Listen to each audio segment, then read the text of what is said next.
Yo tengo esta es mi manera de verlo, ¿ah? Perdónenme el ejemplo, pero a mí me gusta mucho subir escaleras mecánicas.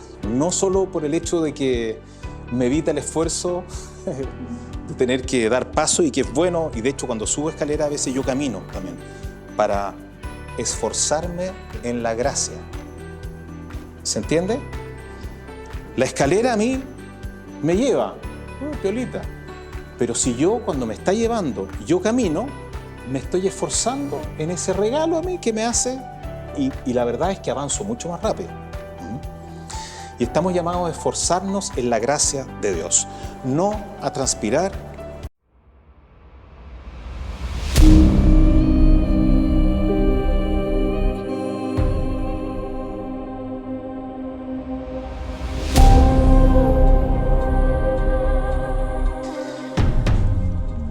Llegamos al final, pues, el final de esta parte del taller, porque lo que buscamos con esto es poder afiatarnos para ir aprendiendo a recibir primero para nosotros mismos, porque a veces se nos hace súper fácil recibir para otros. Pero creo que es un buen ejercicio primero aprender a recibir para nosotros antes de tener muchos buenos argumentos de recibir palabras para otros. Aprender primero a tener el testimonio de cómo el Señor me habla, cómo sé que me está hablando a mí y me va a hablar para mí. Por supuesto que se van a dar instancias donde también podría hablarte respecto a otra persona, y eso es parte del otro taller completamente distinto, algunos lo han hecho, y qué hacer cuando recibimos también para otros en las distintas dimensiones. Pero hoy día vamos a ir finalizando. Y si podemos poner un subtítulo a todo lo que hemos visto, podemos denominar la palabra intimidad. Lo que hablamos con la oración, el hecho de aprender a estar en la presencia del Señor, estamos hablando de poder practicar la intimidad con Dios. Algo que es tan sagrado, es tan precioso, que si ustedes se detienen quizás un poquito a pensar, es tu relación con Dios, es único, no es transferible a otro, es tu Dios, tu Padre, tu Señor y Salvador Jesucristo.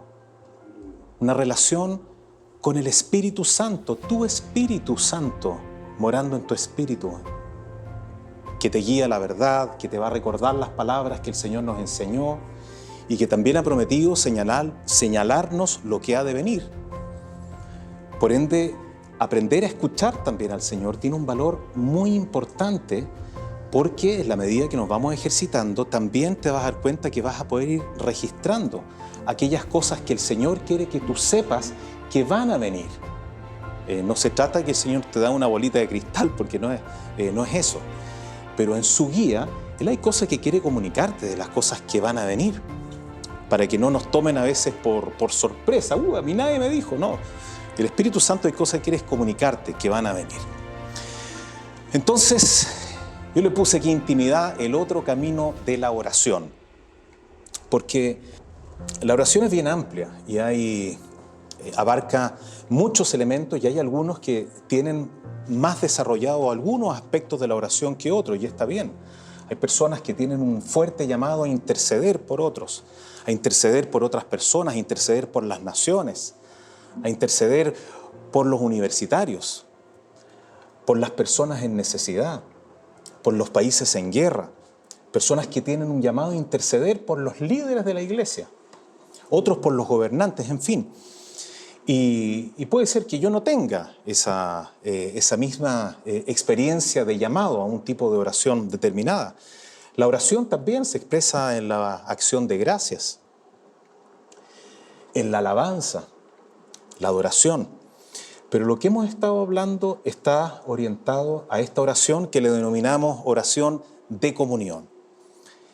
Y que lo vamos a ir viendo hoy día más en detalle, ciertos aspectos de la intimidad con Dios. Nuestra carne, alma. Aquí alguien me puede decir, mira, no es mi caso, yo tomé el nuestro, quizás no es tu experiencia, pero lo que me ha tocado ver es que nuestra alma casi siempre tratará de hacer algo o de producir algo. Aun cuando hablamos de orar, nuestra mente se va a cosas que tenemos que hacer: dar gracias, interceder, pedir. Y está bien, porque es parte de la oración. Continúen pidiendo, se les va a dar. Continúen llamando, se les va a abrir. Continúen buscando y van a encontrar. Es parte. Pero si solo lo asociamos con algo que yo tengo que hacer, puede que nos estemos perdiendo algo muy importante. Y eso es lo que quiero compartir con ustedes. Nuestra carne casi siempre trata de hacer algo o de producir algo, resultados. Y creo que se incomoda con el no hacer nada.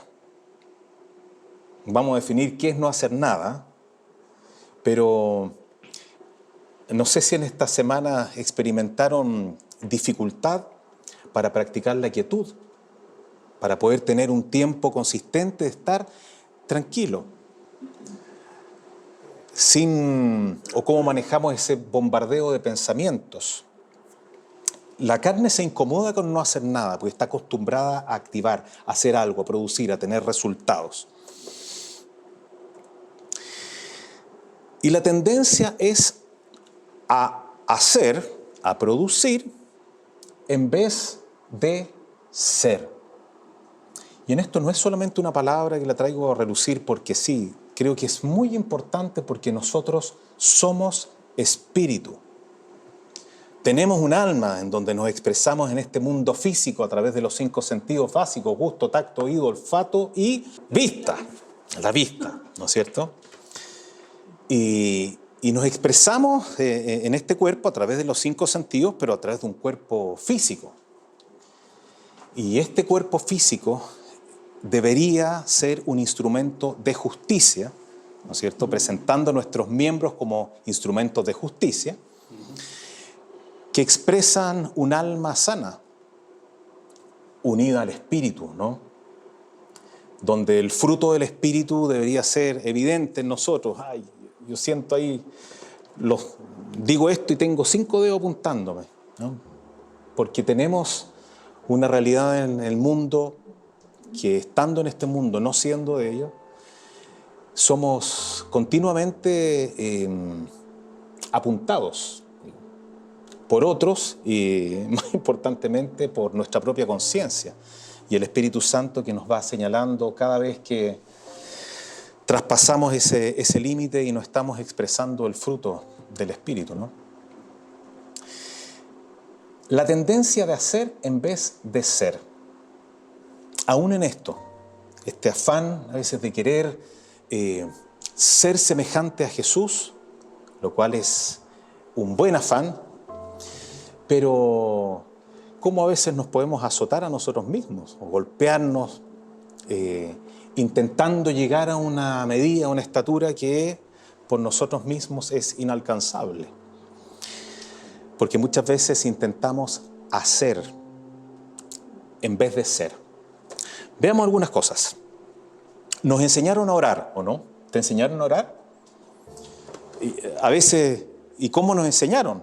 No, sencillamente cuando nos juntamos a orar. Nos juntamos a orar y tú aprendiste porque había alguien al lado tuyo que estaba orando y en un momento te dijeron: dale, te toca a ti. Y quizás te pusiste todo nervioso y uno pregunta: ¿y me salió o no me salió? Como, no, si te salió bien, ya. Y vamos tomando confianza y así aprendemos. Por ejemplo, pero en ese aprendizaje generalmente aprendimos a orar verbalizando, haciendo algo, dando gracias o interceder. Pidamos por el perrito de la tía Juana: Señor, yo te pido. Y vamos aprendiendo, y algunos oran floreado así, ¿no es cierto? Y a veces nos reímos de ciertos contextos porque tienen una manera más solemne y utilizan algunas palabras, ¿no es cierto?, que no las voy a decir aquí para que no quede nadie expuesto. Y Dios nos dice si podemos hacerlo así o no podemos hacerlo así, ¿no? Entendemos todo el respeto que Dios se merece y Él sabe y está viendo realmente lo que está en el corazón. Pero al decirles esto es que generalmente en lo que hemos aprendido o lo que vimos en otros, si no aprendemos la intimidad, muchas veces vamos a aprender a transpirar, a esforzarnos, ¿no es cierto?, para hacer de la oración algo que yo hago. Y nos esforzamos. Y el esfuerzo tiene un lugar y está bien, porque tenemos que aprender a esforzarnos en la gracia de Dios. Y es distinto a esforzarse en la carne, ¿no?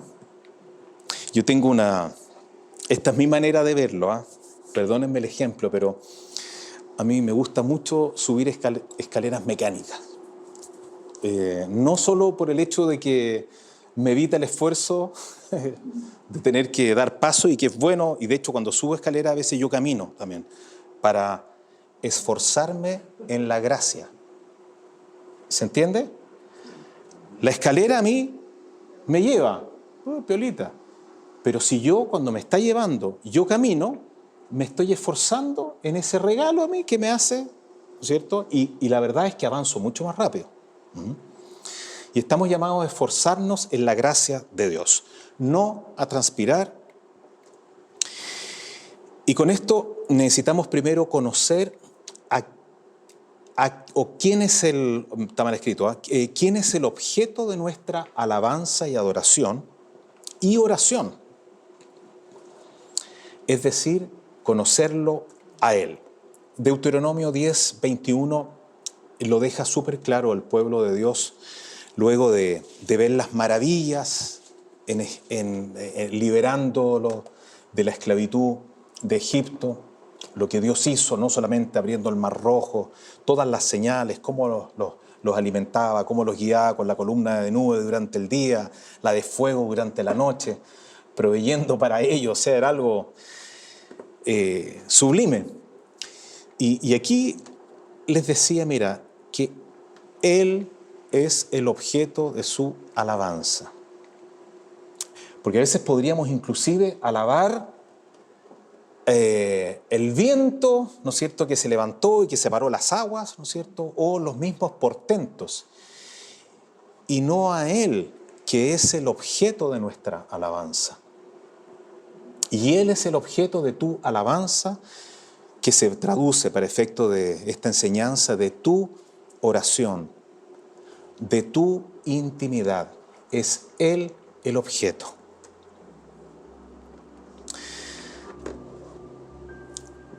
Para ministrar a Dios, servir a Dios en todo ámbito, ¿no es cierto? Ministrar a Dios es servirle, ¿no es cierto? Muchas veces lo vemos citando también a Israel al salir de Egipto.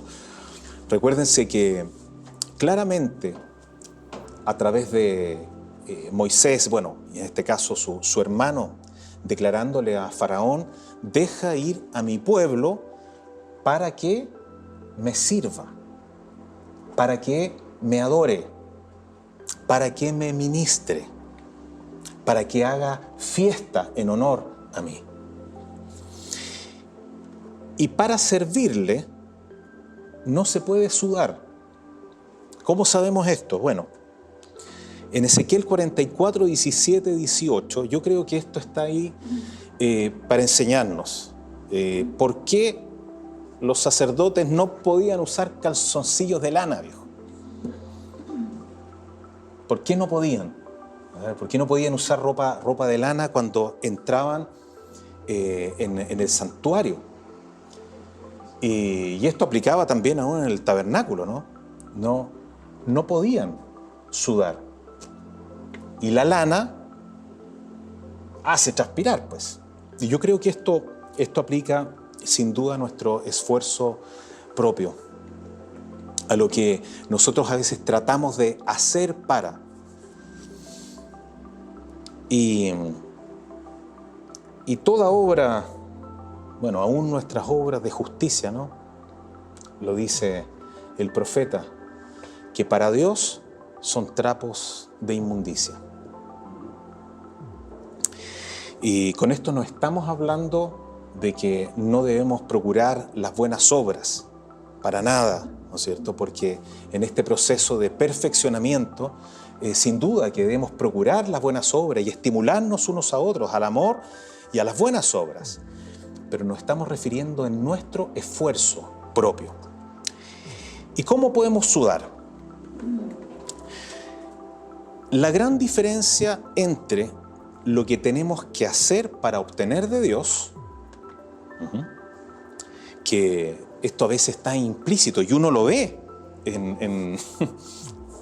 con hermanos que están pasando una dificultad, y qué es una de las cosas que dicen, que hacen o que hay que hacer cuando alguien está pasando una dificultad. Orar, sin duda, pero ¿qué otro elemento incorpora? Otra disciplina espiritual, bíblica. El ayuno. Peticiones, ¿no es cierto? Ayunos, clamor. Súper importante y es legítimo, bíblico. Pero a veces esto puede tornarse casi como en un mecanismo de voy a hacer un gallito. Entonces yo, casi como si yo ayuno, ¿no es cierto?, la prueba termina. O si yo me dedico y me esfuerzo en esta disciplina espiritual, voy a tener este resultado. Como que mi ayuno o mi disciplina afecta algo externo. O voy a mover el corazón de Dios porque está viendo, en el fondo, cómo me estoy santificando y consagrando, y Dios iba a decir, sí, mira, favor concedido. Y es casi como hacer una manda. Y no es así, en absoluto. El ayuno te va a ayudar sin duda, pero te va a ayudar a ti, lo que respecta al dominio propio, lo que respecta... Se van a mover cosas espirituales, pero no es para torcer ni la mano al destino o a Dios. Entonces, lo que tenemos que hacer para obtener de Dios versus confiar esperando en quietud y reposo para que Él haga lo que nosotros no podemos hacer por nosotros mismos. No me malentiendan. Hay momentos que sin duda vas a tener que clamar, en algunos casos, como lo hacía Jesús, con gran clamor y lágrimas, porque estamos inmersos en una situación de lucha, de batalla, y que nos vamos a enfrentar contra fuerzas espirituales y que el Señor nos ha entregado a nosotros, entre comillas, esas llaves del reino. Nos ha entregado a nosotros la autoridad también para atar y desatar. Ustedes entienden que fue delegado a Pedro, luego también a los apóstoles, pero esto es algo que es para todos, el atar y desatar. No vamos a entrar en cada detalle qué es lo que es atar y desatar, pero tenemos autoridad y nuestra oración es efectiva. Y nos vamos a enfrentar a situaciones donde vamos a tener que orar y orar con autoridad. Y vamos a tener resultados ahí. Pero para efectos de esta oración que estamos hablando de comunión, de intimidad, no nos sirven los gritos, no nos sirve el afán, no nos sirve transpirar. Porque hay un secreto glorioso en el hecho de cesar nuestras obras y entrar en su reposo. Y esto es algo que yo lo enseño ahora, pero mañana tengo que ver el video. Porque el que ha entrado en su reposo ha descansado de sus obras, como Dios de las suyas. Gracias al Señor, nosotros ya traspasamos el Jordán, nuestro Josué, Jesús, Él ya nos introdujo en la tierra prometida. Tenemos una parte, no tenemos todo ahora, sin duda, porque en esperanza hemos sido salvados, y va a llegar un momento donde eso se va a ver en plenitud. Pero ahora es aprender estos secretos que verdaderamente pueden tener un efecto muy, muy poderoso en circunstancias, inclusive que hemos tratado poniéndolo los calzoncillos de lana y esforzándonos para poder mover la mano de Dios o echar diablos afuera. Confiar esperando en quietud y reposo. Por eso les puse como un versus aquí. La gran diferencia entre lo que tenemos que hacer para obtener de Dios versus confiar esperando en quietud y reposo para que Él haga lo que nosotros no podemos hacer por nosotros mismos. ¿Y qué no podemos hacer por nosotros mismos? Escuchar la voz de Dios. Necesitamos al Espíritu Santo. No es aquí yo me las traigo pancho, practico las 4 llaves, ¿no es cierto? Y vamos a estar continuamente desafiados a aprender a confiar, porque vamos a oír, porque es por fe, porque andamos por fe, no por vista, y por fe aprendemos a oír a Dios. Entonces, hemos tocado esos puntos, el hecho de aprender a aquietarnos en la presencia del Señor, que tiene que ver con la quietud, el reposo, cuál es la mejor manera como yo bajo mis revoluciones, focalizándonos en la persona de Jesús, Hebreos 12:2, para reconocer que tenemos al Espíritu Santo en nosotros y no estamos esperando la voz de allá afuera, sino que en nosotros el Señor nos puede ir hablando y registrarlo, para que Él haga lo que nosotros no podemos hacer por nosotros mismos. Tú vas a tener que escribir, porque el Señor no va a tomar tu mano y no te la va a mover. Hay algo que tenemos que hacer, ¿no es cierto? Por eso vamos a alcanzar a hablar también hoy día un poco de la fuerza fusionada, que es Dios que está fusionado a nuestro espíritu. Somos colaboradores de Dios. Es todo Dios en nosotros y hay una parte nuestra.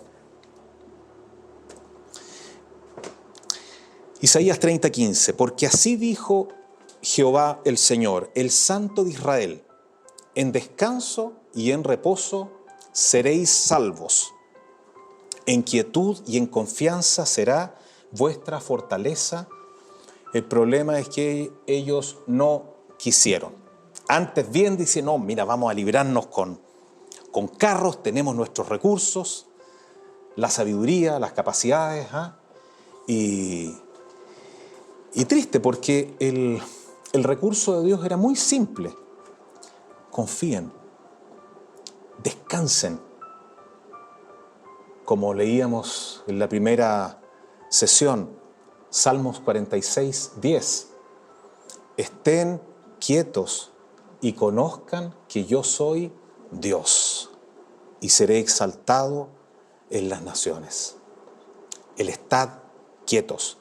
Y que no tiene que ver sencillamente con el hecho de cruzarnos las piernas, ¿no es cierto? Y ser gente zen, hoy día se usa harto, perdónenme, pero y me refiero al hecho de meditar y estar como sentadito en una nube, porque Jesús no fue así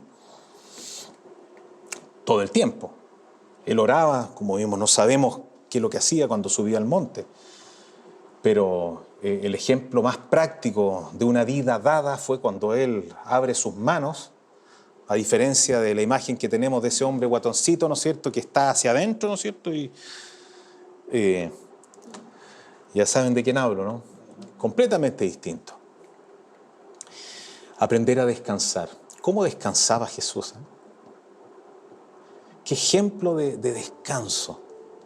Que en una barca, ¿no es cierto?, haya podido estar durmiendo una siesta, pero en pleno movimiento y que los discípulos estaban así, sálvanos que perecemos. Él estaba en completo descanso y reposo.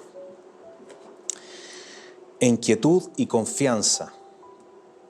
Creo que en esto también, como se lo dijo Dios a Israel a través de Isaías, también es para nosotros. Hay una fortaleza en esto. Bueno es el Señor a los que en Él esperan, al alma que le busca. Bueno es esperar en silencio la salvación del Señor. Jeremías 3, 25, 26. Hay varios textos que ustedes los van a poder ir descubriendo también en la Escritura respecto a esto, al silencio, a la espera. Guarda silencio ante el Señor y espera en Él. Salmos 37, 7, la primera parte del versículo. Vamos adelante, ¿estamos bien? Ya. Hola Lilian, ¿cómo estás? Gusto de verte. Bien, bien. Lo que quiere Dios es relacionarse con nosotros. ¿Sí o no? Amén. ¿Dicen amén? Amén. Dios quiere relacionarse con nosotros. Para esto, Jesús nos reveló al Padre. Recuerden que Él, y en esto hay algunos grupos religiosos muy conocidos y diseminados por el mundo hoy día que están afuera de los metros, que tienen hasta unos carritos muy bien organizados, que venden su revista, ¿no? Son un ejemplo de organización, ¿eh? Estos están en lugares clave y uno lo ve y están en todo el mundo igualitos, ¿eh? Y para ellos es muy importante el nombre, ¿no es cierto? El nombre de Dios. ¿Y quién nos reveló su nombre? Jesús. Les he dado a conocer tu nombre y lo seguiré dando a conocer. Y creo que en esto hay algo bien importante, podemos ampliarlo y no quiero entrar en esa, para nada discutir en eso, pero recordemos que uno de los puntos trascendentes de la muerte de Cristo y la causa de persecución de sus adversarios fue que Él se hacía Hijo de Dios, llamando a Dios Padre. Y esto fue, hubo un switch en la mente que provocó en sus discípulos y en aquellos que lo escuchaban, porque se refería a Dios como Padre. Y es más, iba un paso más allá, en confianza de aún de poder llamarle papá, papito, Abba. Y Jesús nos reveló a nosotros, al Padre. Juan 16, 26. Y esto es algo muy importante, porque tenemos Padre, y como Padre, un Padre quiere relacionarse con sus hijos.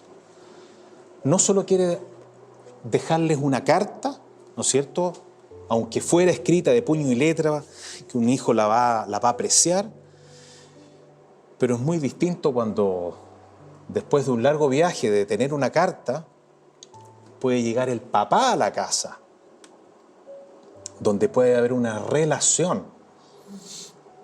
Y creo que nosotros tenemos, y no digo que la palabra de Dios, la Biblia, sea una carta, porque es mucho más que eso, pero hay algo más ahí. Está el Espíritu Santo, ¿no es cierto?, que alumbra, que revela la palabra a través de una relación con Él. Los amantes. Aquí tenemos uno que tiene que ser amante este tiempo, hermano. Le queda 2 semanas de soltería, digamos, legal, ¿no es cierto?, a Claudio. Los amantes aprovechan todo tiempo para expresar lo que hay en sus corazones. Y esa relación está caracterizada por el gozo y la espontaneidad. ¿No has visto los que están enamorados que tienen ese brillito en los ojos? ¿Ah? ¿Cómo están? Que hay algo chispeante a flor de piel. Y hay gozo. ¿Estás enamorado? ¿Ah?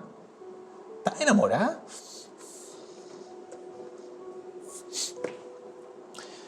Con lo que hemos aprendido hasta hoy día, no hagamos reglas. Es una relación con tu amado. tuyo. ¿Cómo decía esa antigua canción, no? Yo soy de mi amado y él es mío, su bandera sobre mí es amor. Yo soy de mi amado y él es mío, su bandera sobre mí es amor. ¿No se la saben? Yo soy de mi amado y él es mío, su bandera sobre mí es amor. Su bandera sobre mí es amor. Me llevó a la casa del banquete, su bandera sobre mí es amor.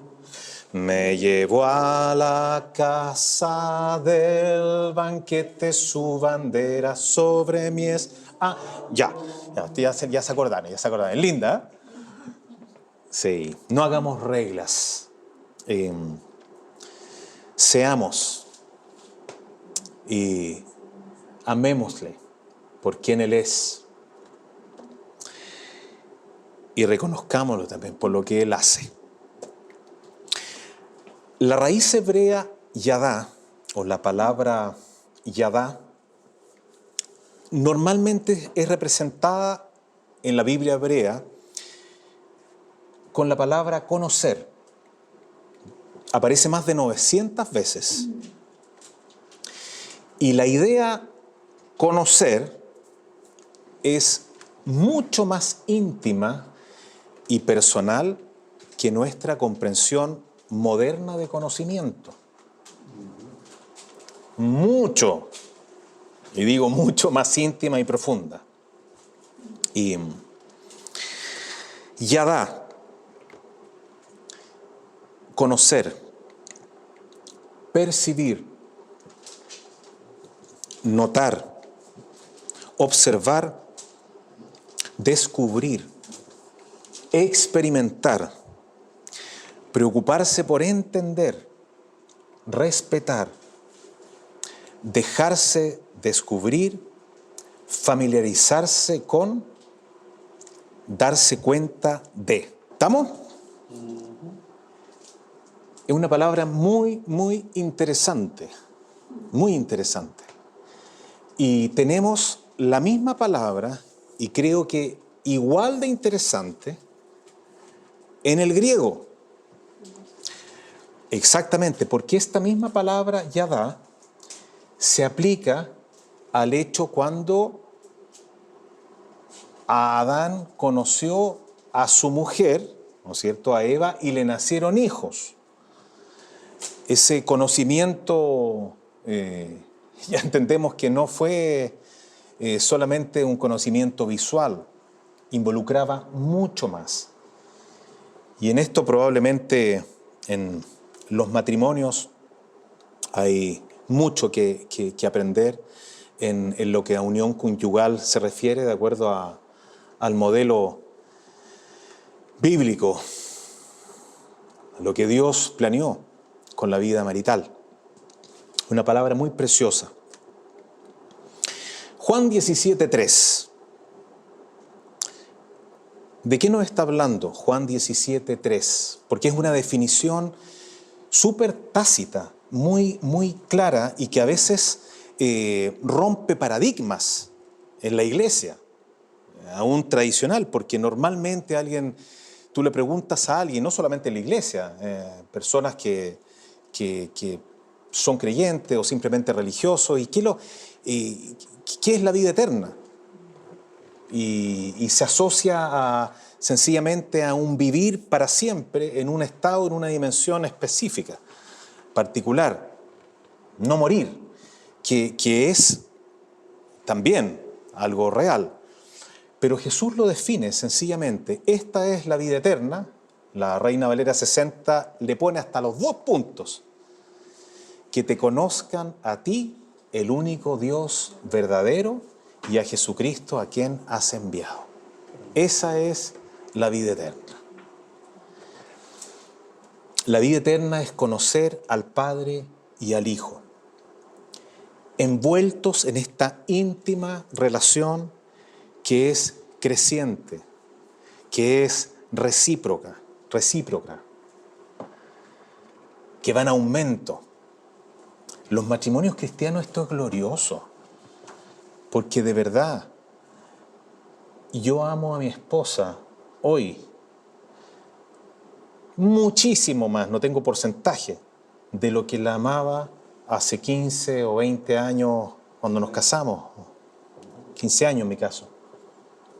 Y con los que he compartido sucede así, es algo mucho más profundo, va en crecimiento, en conocimiento, en descubrirse.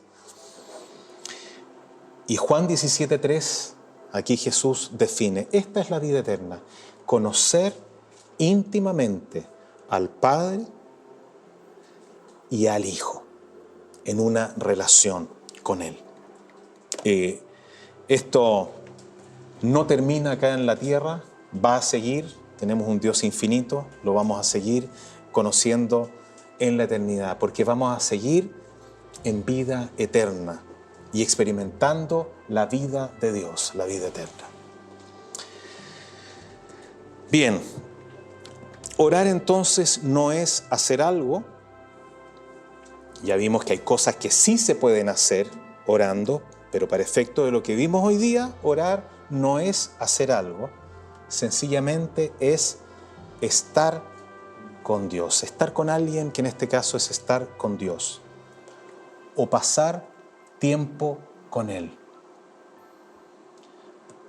Los amantes no tienen que estar hablando todo el rato, de hecho, a veces ni siquiera no hace falta hablar. A veces se percibe nomás una tomadita de mano y escuchar el respiro y ya tiene un sentido práctico más grande que una palabra a veces. Entonces, estar con Dios. Y en esto quiero quitarte cualquier carga de que cuando tú vas a ir a orar, que te aquietaste, que tienes que escribir, y porque si no escribiste, no funcionó. No es así. Pasar tiempo con Dios. Yo creo que Dios quiere hablarte y que es un ejercicio y que probablemente en la medida que te vayas ejercitando en fe y te vas disciplinando, vas a ir escribiendo, vas a ir recibiendo y vas a poder dejar anotado. Pero la meta no es el hecho de anotar o que te habló o no me habló, sino el hecho de que fuiste para pasar tiempo con Dios, tiempo con Él. Llegando a la parte final, ¿ya? Yo lo puse versus, ustedes me lo van a entender, aunque el cristianismo es uno, pero lo puse como uno versus el otro para poder entender cuándo quizás podemos estarnos deslizando en un área que no es precisamente el cristianismo apostólico, en donde nosotros debemos estar y que fue precisamente lo que ellos recibieron del Señor mismo. Cristianismo racional versus cristianismo espiritual. En el cristianismo racional, lo que tenemos son códigos éticos. Una moral, una ética cristiana, muy importante por lo demás, que, entre comillas, gran parte de las religiones, las que son hoy día monoteístas, que tienen la bondad en el fondo como fin, humanamente hablando, persiguen valores que son transversales. Como códigos éticos vamos a estar de acuerdo con muchas religiones. Pero el tema es que nosotros no somos una religión. Tenemos códigos éticos, por supuesto que hay una ética cristiana. Pero el cristianismo espiritual opera desde el poder en nosotros. O funciona, mejor dicho, no desde los códigos éticos, sino el poder que opera desde el interior, que nos permite vivir esa ética cristiana desde el poder que opera en nosotros. Cristo en nosotros, la esperanza de gloria. No tenemos el manual de la ética cristiana fuera de nosotros, sino que Cristo en ti, el Espíritu Santo en ti, el fruto del Espíritu en ti. Y hay una diferencia entre ambos. Cristianismo racional, lo que tenemos ahí, leyes, la ley. Y que cuando alguien me amenaza, de alguna manera pasa a llevar ciertos estatutos que para mí estoy firmemente arraigado en eso, las personas reaccionamos. Y sin duda que está la ley de Dios y tenemos los mandamientos del Señor, más de 100, pero nuestra vida no está basada en los mandamientos del Señor. Nuestra vida está basada en la intimidad con Dios, en que tenemos sus mandamientos, tenemos su palabra, porque su palabra mora en nosotros.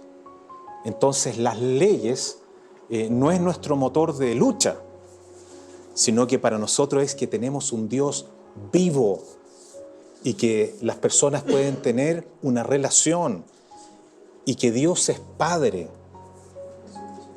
y que al relacionarnos con Él, sin duda que también vamos a tener la palabra que la vamos a obedecer.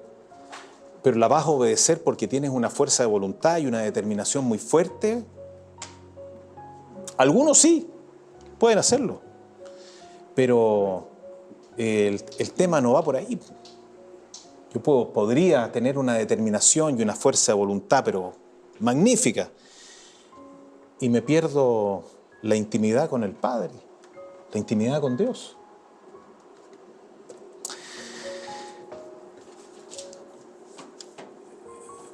No debería llamarse cristianismo racional, lo reconozco, pero lo dejo igual para que cada uno saque ahí sus conclusiones. Racionalmente, intentando vivir la vida cristiana, normalmente nos vamos a encontrar con obras, el hacer, el producir, a veces para aplacar mi conciencia, muchas veces por ser aceptado, por realizaciones personales, obras, trabajo, esfuerzo propio. Y nosotros lo que tenemos, lo que vemos, aún en el ayuno del novio, porque Jesús dijo que cuando Él se iba, ellos iban a ayunar. Pero ¿qué ejemplo dijo? ¿Cómo van a ayunar si mientras el novio está con ustedes, para qué van a ayunar? Cuando el novio les sea quitado, entonces ayunarán. ¿Cuál es nuestro ayuno? El ayuno de la novia, que espera al novio, que está dispuesto a no comer porque está embelecida con su retorno. Romance, hermanos. Tranquilo nomás. ¿Un cafecito, Emita? ¿Ah? ¿No? ¿Una Red Bull? Cristianismo, ahí está bueno.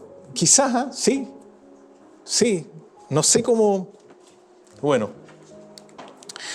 El cristianismo formal dice Tito. Cristianismo teórico. ¿Bien? Pastor, ¿cómo podríamos llamarlo? Hay una. ¿Ah? Bueno, ¿qué es lo que tenemos ahí? En el racional, creo que lo que tenemos es conocimiento mental. Una muy buena información, buenos argumentos, que lo vamos a ver también que es teología en sí, pero un conocimiento mental. A diferencia de lo que el Señor quiere, es una verdad iluminada, revelada. Teología. Y hay algunas que es maravillosa. La Sandra me echó el domingo nomás, me tiró un piropo. ¿Ah? ¿Y qué? Un maestro de teología sistemática, sí, pero extraordinario. En su rama, obviamente. En su rama. Es que dijo, te pareces a tanto, tanto, tanto cuando era joven, me dijo. No, yo creo que si él escucha esto, hasta así, se revuelca en la tumba ahora. Este tipo de enseñanza sin duda no era parte de su mensaje, en absoluto. Bueno, teología versus un encuentro espiritual. Que esto es un encuentro espiritual, de espíritu a espíritu.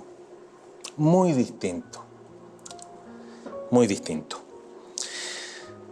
Una guía externa, también en el cristianismo racional o el cristianismo, ¿cómo dijiste? Teórico, ¿ya? Sí. Aunque hay varios ahí que conozco que practican y que son muy consecuentes y que tienen una vida santa y que han sido santificados y que tienen al Espíritu Santo morando en ellos, pero no está sobre ellos. Ahí está. Cristianismo incompleto. Ahí está. Un cristianismo parcial. Ajá. Ok. Se escuchó, ¿no? Válido, son parte, pero falta la parte espiritual. La guía externa, y a diferencia del testimonio interior, y como hablamos al principio, y el Espíritu Santo, el cual el Señor nos ha dado, que estaba con los discípulos y que luego iba a estar en los discípulos, que los iba a guiar a toda la verdad y que nos guía a nosotros a través de un testimonio interior, cuando estamos en la verdad, cuando no estamos en la verdad, que nos convence de pecado. Y por último, que ya lo alcanzamos a ver, en este cristianismo parcial, el esfuerzo propio. Y a diferencia de este cristianismo, digamos, más completo, es que es una fuerza fusionada, que es el Señor en mí, que todo lo podemos, ¿no es cierto?, en Cristo, el cual nos fortalece. Y por último, me queda una, es solo el nivel consciente, vivir en el nivel consciente. A diferencia con este cristianismo más completo o espiritual, es que existe la comunión con Dios, existen, como vimos la sesión anterior, hay sueños, hay visiones, existen experiencias espirituales con Dios. Quería dejarlo para que pudiera servir quizás para ver bueno, ahora como bien tú dijiste, es como ampliarlo o dejarlo más completo. Has ido teniendo experiencias con él. Fíjate por el caso de los mismos apóstoles, ¿eh? Y pensando en los 12 y quizás después más ampliados, los 120 que estaban en el aposento alto. Los 12 fueron instruidos por el Señor, tuvieron una formación de primera línea, en el fondo, con el Señor, instruidos en su palabra, tuvieron la práctica también, ¿no es cierto?, porque Jesús los llamó para estar con Él, para enviarlos a predicar, y Jesús predicaba, les enseñaba a predicar, expulsaba demonios, les enseñaba a expulsar demonios, sanaba enfermos y después les toca, ¿no es cierto? Y los envió a los 12, después a los 70, 72. Aún así, no eran hombres letrados, ellos. Y vemos la capacidad de Dios, de cómo sacó todo lo que estaba y el depósito que Cristo había hecho en ellos. Esa inversión de 3 años y medio en sus vidas no fue en vano, pero tuvo que soplar sobre ellos para que recibieran el Espíritu Santo. El problema con los sepulcros blanqueados, Lilian, que tú te referías, estaba hablando, eran personas que eran absolutamente, tenían su justicia propia y no se habían arrepentido. Y ellos tenían que arrepentirse. Por algo les dijo, sepulcros blanqueados, generación de víboras. En fondo, el llamado al arrepentimiento para volverse a Dios nos capacita para estar en una posición de humildad para que Dios verdaderamente pueda obrar en nuestras vidas. De otra manera, es imposible. Y en el caso, como hablábamos, de los discípulos, y particularmente el primer sermón de Pedro, que fue impresionante, todo el contenido, cómo el Espíritu Santo alumbró desde el Antiguo Pacto, porque ellos tenían solamente el Antiguo Testamento, y entrega un sermón, pero increíble, ¿no es cierto? Y eran pescadores. Y de hecho, un poquito más adelante nos decían, ¿cómo es posible esto? No son personas, esto eran ¿cómo pueden hablar así? Bueno, había una verdad revelada y el Espíritu Santo en ellos, sin duda. Animarnos, hermanos queridos, que verdaderamente el velo del templo fue rasgado ya.